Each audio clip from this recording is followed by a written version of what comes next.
Boa tarde a todos.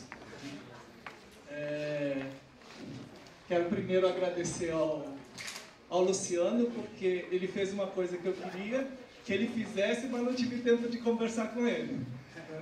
Alguém ia jogar os conceitos que eu ia usar antes de mim, eu não ia precisar fazer isso, então não sabia se ele ia fazer isso, mas ele fez, né? Falou dos ecossistemas, dos serviços ecossistema, então se eu tivesse que apostar, eu tinha ganho a aposta, certo? Bom, eu vou tratar da contribuição da educação ambiental para a compreensão de serviços ecossistema. Então, eu aqui não vou entrar na discussão da valoração que os outros que me antecederam trataram. Eu vou discutir mais a questão dos serviços ecossistêmicos, né? E tratar dos processos ecológicos que estão envolvidos e interessam a sua compreensão do ponto de vista da educação ambiental. Acho que é um pouquinho foco de algumas questões que apareceram no final da apresentação do Daniel, certo?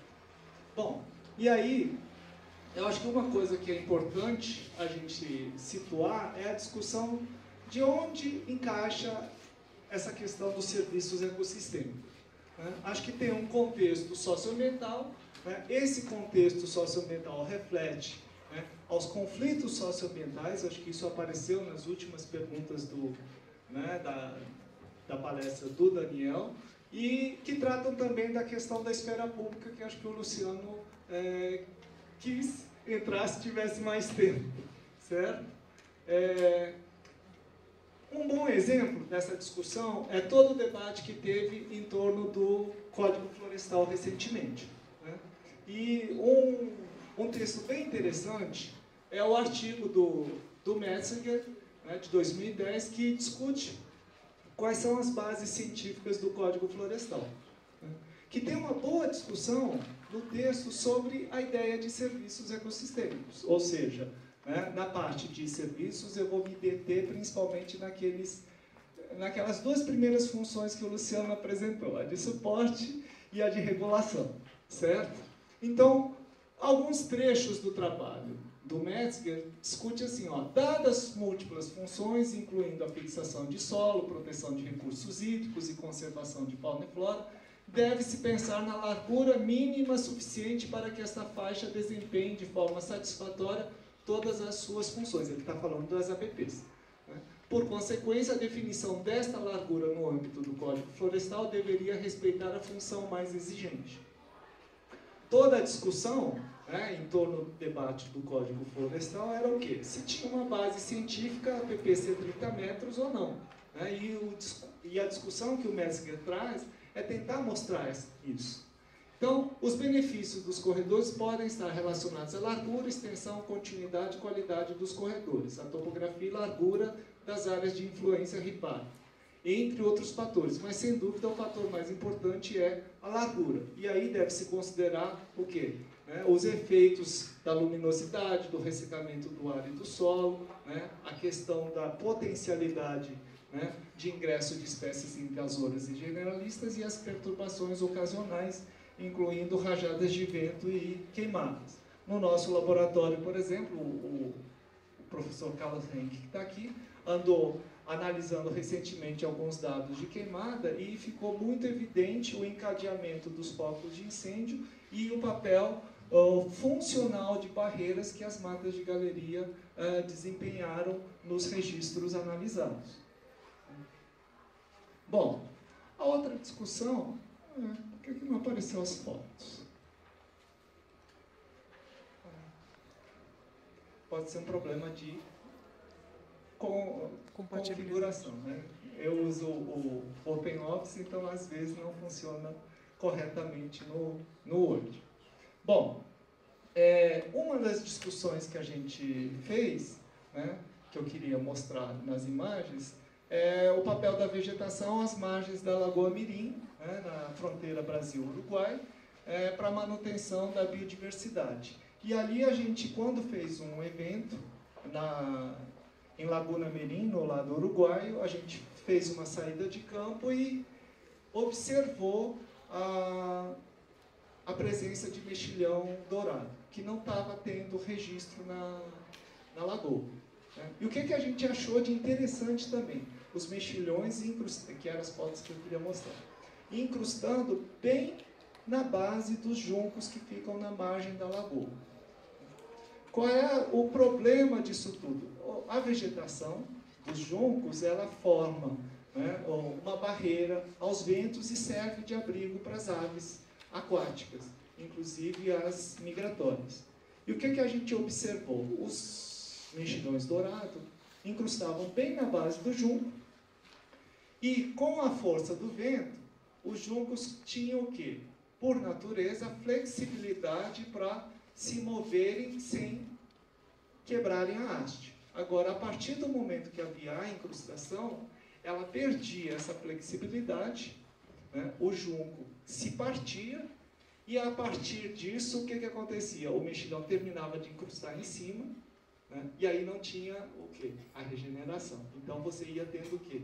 Perdas sucessivas, né, na área dessa vegetação, e aí tinha um impacto sério, né, na própria sustentabilidade da biodiversidade na lagoa.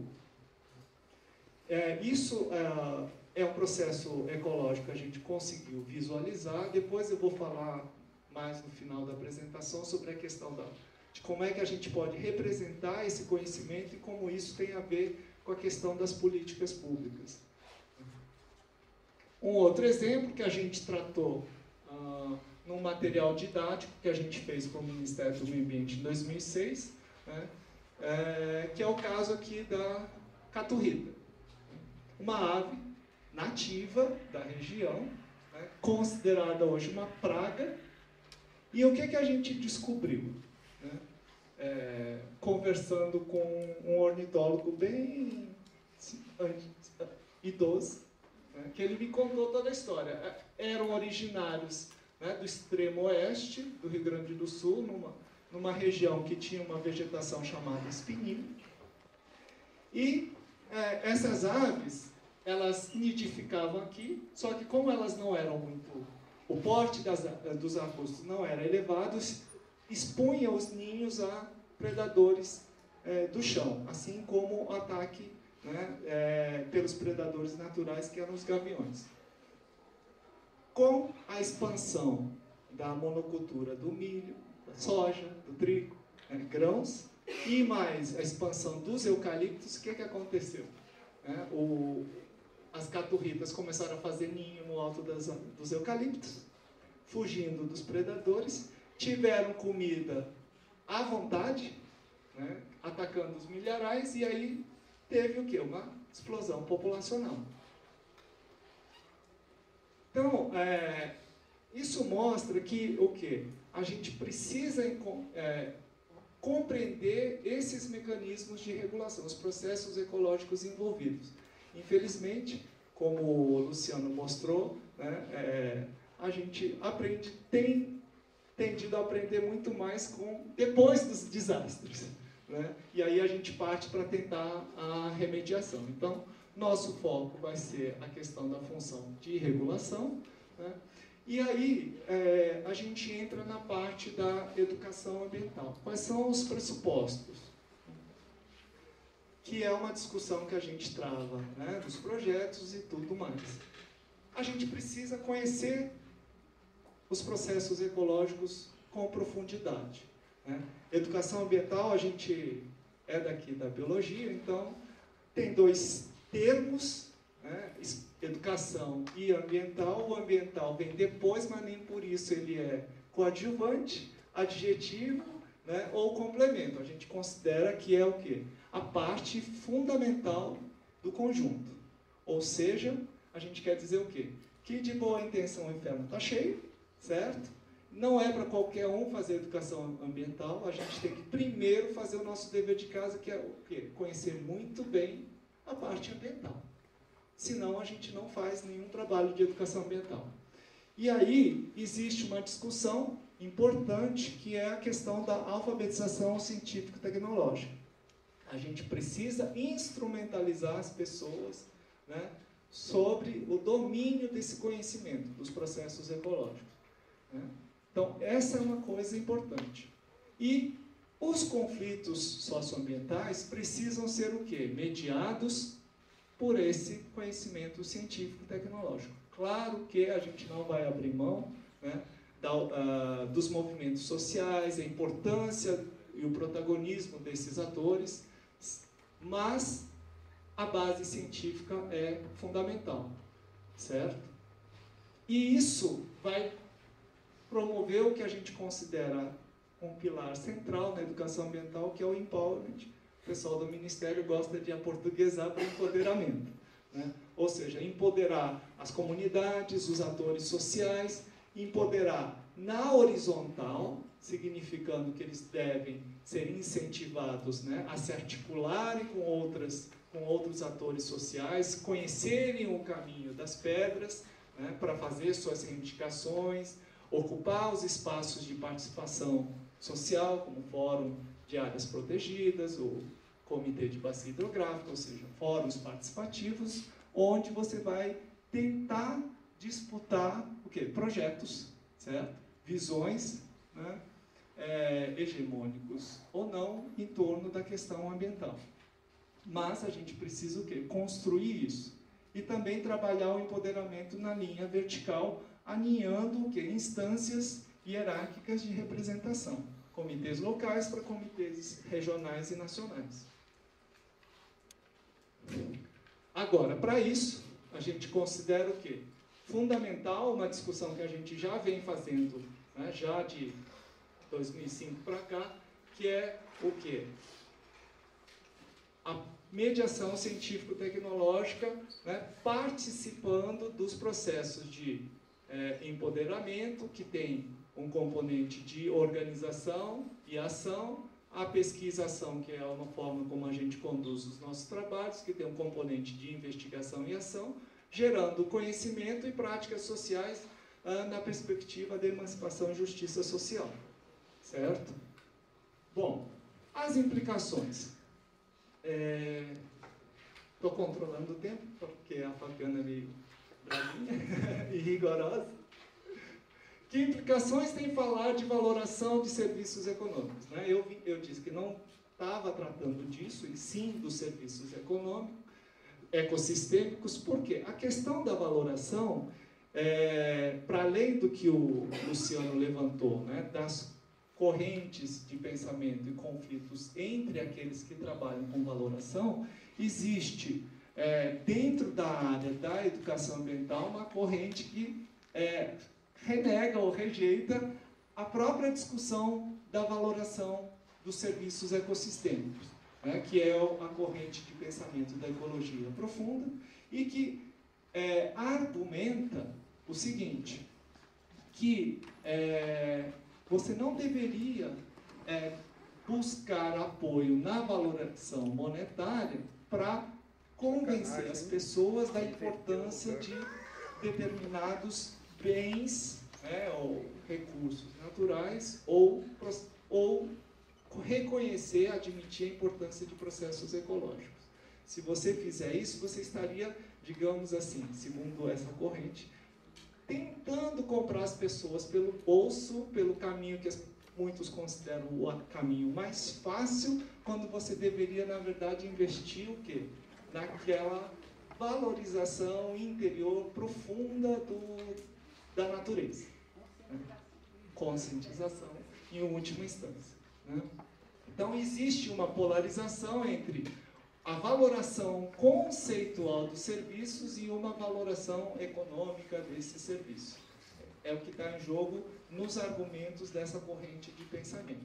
E aí tem uma discussão também que se desdobra disso, que é a discussão do meio ambiente como um direito ou como um bem econômico. E um exemplo disso, bem interessante, aparece na Lei 9433, que trata da Política Nacional dos Recursos Hídricos. Na nossa Política Nacional de Recursos Hídricos, no artigo 1º, que traz as definições, diz o seguinte, que a água é um recurso natural limitado, dotado de valor econômico. E isto, aparecendo no artigo 1º, se desdobra lá na frente, na parte nos artigos que tratam do quê? Da cobrança pelo uso da água. né, que é uma questão polêmica. Em 2004, por exemplo, a CNBB, né, na campanha da fraternidade, pautou o tema da água e teve um choque, né, frontal com o governo, criticando a legislação em termos deste aspecto economicista.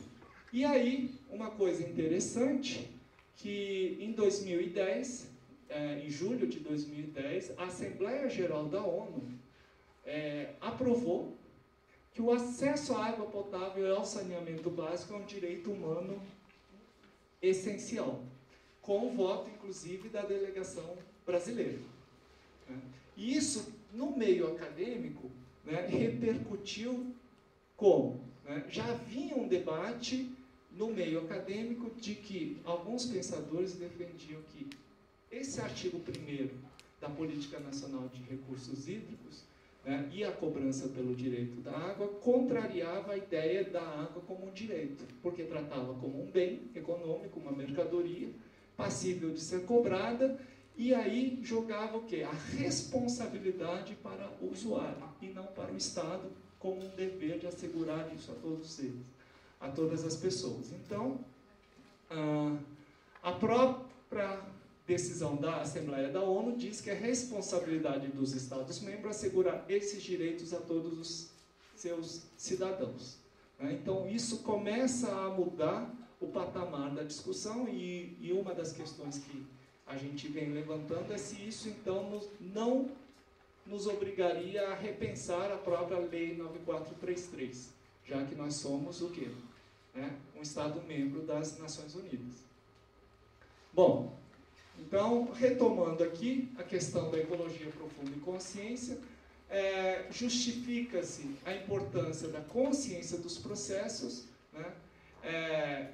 O foco privilegiado no interesse nos aspectos econômicos, né, levanta a questão de onde ficam os valores intangíveis, certo? Que seria o quê? A função, né, de contemplação, né, o bem-estar, né, do ponto de vista espiritual, cultural, que a natureza oferece. E acho que o Luciano quis entrar um pouco nessa discussão, né, sobre o debate do usuário pagador, e se pagando pode passar a destruir o meio ambiente, né, que acho que é aquela discussão finalzinho que ele fez sobre o RED, certo? Bom, e acho que eu tenho mais 5 minutos, né? A questão da comunicação desse conhecimento. Primeiro, a discussão importante é o seguinte: o que comunicar? Né? Conteúdo e autoria do conteúdo. Ou seja, eu vou dar alguns exemplos mais adiante. Que tipo de comunicação? Qual comunicação a gente vai estabelecer? Se vai ser uma comunicação na forma de um monólogo ou na forma de um diálogo. Ou seja, juntando as duas questões, né, se o direito e o papel de comunicar a mensagem está assentado nas mãos dos especialistas.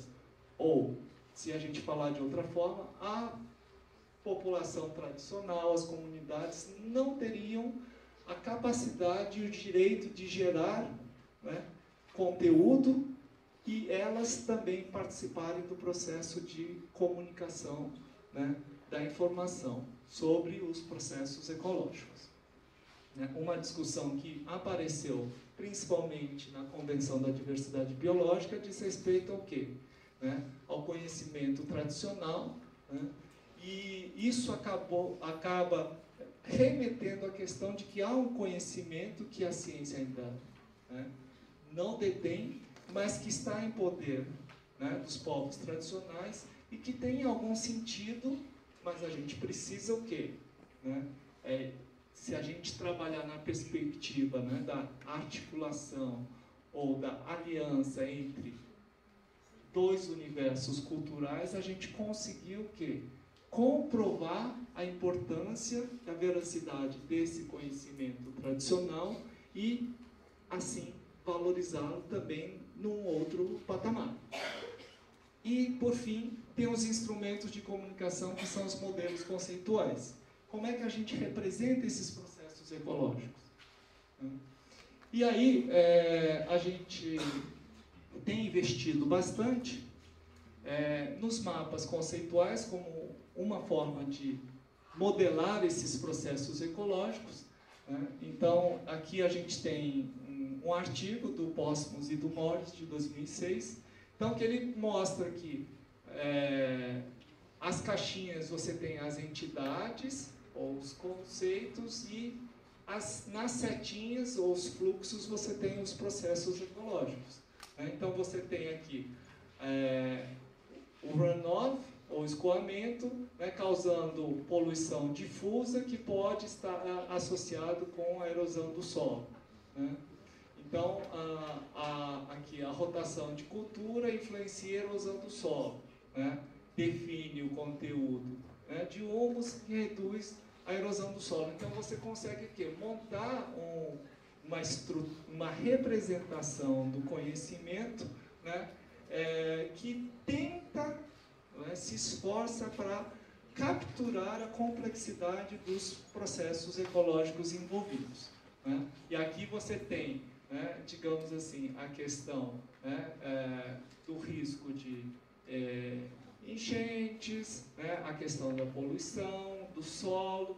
Então, a gente tem o quê? Os conceitos passando por diferentes áreas ou sub-áreas do conhecimento. E a gente também trabalhou no raciocínio qualitativo, que é uma forma bastante específica de modelagem conceitual. A gente tem aqui no Instituto de Biologia aqui da UNB uma liderança, um especialista nessa área, que é o professor Paulo Bretas. Fizemos algumas coisas juntas. Aqui nesse trabalho específico sobre a Lagoa Mirim, eu e o Fernando, que é um aluno de doutorado, a gente modelou os impactos da construção da hidrovia no ecossistema da Lagoa Mirim. Então, a gente tratou das aves aquáticas, os peixes, o mexilhão dourado, o papel das macrófitas, os invertebrados, a incidência do vento, o papel da hidrovia na profundidade, na qualidade dos baixios, pontais e ilhas, e na velocidade da água. E a gente mostrou que a construção da hidrovia na Lagoa Mirim, com a necessária dragagem para aprofundar o fundo do canal, levaria o quê? Uma expansão do mexilhão dourado, uma redução dos baixios e pontais e a perda da biodiversidade em todas as frentes, ou táxons. Bom, curiosamente, na hora que a gente tinha enviado para a revista e já estava com a publicação aceita, eles estavam só agilizando a questão da edição para publicação e tudo, veio uma documentação, uma solicitação formal do Ministério Público, dizendo assim, a gente quer esse trabalho que a gente sabe que estava andando para subsidiar o inquérito civil aqui em Rio Grande sobre a hidrovia. Então, a gente percebe que a compreensão dos processos ecológicos é fundamental para a tomada de decisões e para os embates na esfera pública, envolvendo os diferentes atores. E aí a gente vem defendendo que os modelos conceituais, eles conseguem expressar, de uma certa forma, com maior clareza e objetividade, traduzindo para uma linguagem mais acessível esses detalhes dos processos ecológicos. Tem um ditado, que a gente usa muito na área de geoprocessamento e também vale para os modelos conceituais, que é aquele que diz que uma imagem às vezes fala muito mais que 1000 palavras. Então esse é um esforço que a gente está fazendo, a gente vem dialogando com Fabiana vai começar com o Luciano, o Daniel, né, sobre essa questão dos serviços ecossistêmicos, né, na restauração e ecovaloração em zonas ripárias, né, e que a gente pode tentar representar o conhecimento ecológico oriundo da ciência desta forma. Agora, voltando só para encerrar, né, naquela discussão sobre a autoria do conteúdo, a gente tem uma tese de uma orientanda minha, né, que vai defender no final desse mês em Goiânia, né, que a gente pegou entrevista com os moradores antigos, né, de Pirinópolis, e a gente está tentando, e a gente transformou o conteúdo dessas entrevistas em mapas conceituais, para tentar entender qual é a lógica e a percepção das pessoas sobre o funcionamento dos processos ecológicos na beira dos rios.